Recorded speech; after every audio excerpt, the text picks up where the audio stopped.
Hi friends, welcome to స్పందన Kushal vlogs. ఇప్పుడు మీరు చూస్తుంది బెల్లం సున్నుండలు రెసిపీ. ఇది ఎలా ప్రిపేర్ చేయాలో, దీనికి కావాల్సిన ఇంగ్రీడియంట్స్ ఏంటో నేను ఇప్పుడు క్లియర్గా చెప్తాను.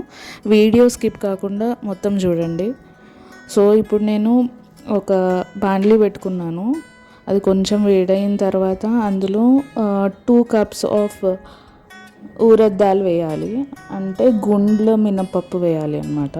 మామూలుగా పొట్టుతో ఉన్న మినపప్పు వాడితే ఇంకా మంచిది. కాకపోతే మనకి ఇది అవైలబుల్గా ఉంది, సో నేను దీంతో చేసిన.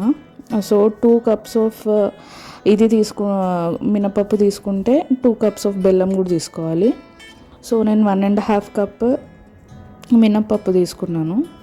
సో ఇది ఫ్రై చేయాలన్నమాట.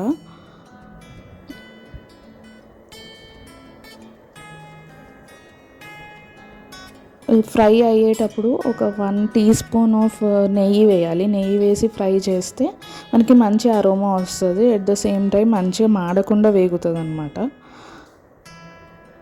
సో ఇప్పుడు నేను ఇది గోల్డెన్ బ్రౌన్ వచ్చే వరకు వేయిస్తున్నాను.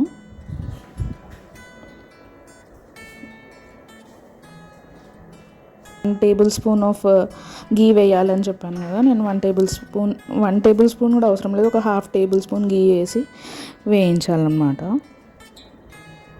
సో వేయిస్తున్నాను ఇప్పుడు. అది గోల్డెన్ బ్రౌన్ కలర్ వచ్చే వరకు వేయిస్తూ ఉండాలి.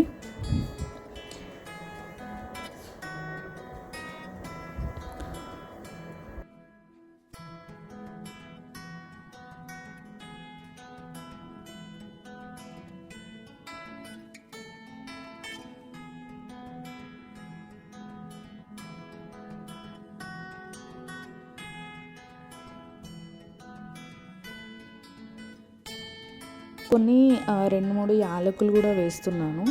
యాలకులు వేస్తే ఆ ఫ్లేవర్ వేరే ఉంటుంది.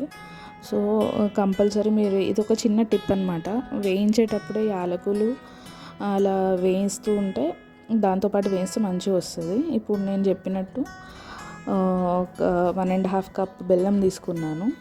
అయితే ఇది వేయించిన తర్వాత కొంచెం చల్లారిన తర్వాత గ్రైండ్ చేయాలి. సో ఈ బెల్లము ఇంకా ఈ మినప్పప్పు, వేయించిన మినప్పప్పు ఏదైతే ఉందో అవి 2 గ్రైండ్ చేసుకున్నాను నేను. గ్రైండ్ చేసుకున్న తర్వాత అదే బాండ్లీలో నెయ్యి వేడి చేయాలి. సో 1/2 cup నెయ్యి పడుతుంది, ఎందుకంటే మెత్తగా రావడానికి. ఈ ఉండలు కట్టేటప్పుడు నెయ్యి ఉంటేనే మంచిగా ఉండలు కట్టడానికి వస్తుంది, లేకపోతే రాదు. సో నేను వేడి చేసుకున్న నెయ్యి మొత్తం ఇందులో వేసి ఇట్లా ఉండలు కట్టిన. చూడండి ఎంత బాగుందో. సో ఎయిర్ టైట్ కంటైనర్లో పెట్టుకుంటే ఒక 10 to 15 days ఉంటాయి. Thanks for watching the video. Please do like, share and subscribe for more videos. Thank you.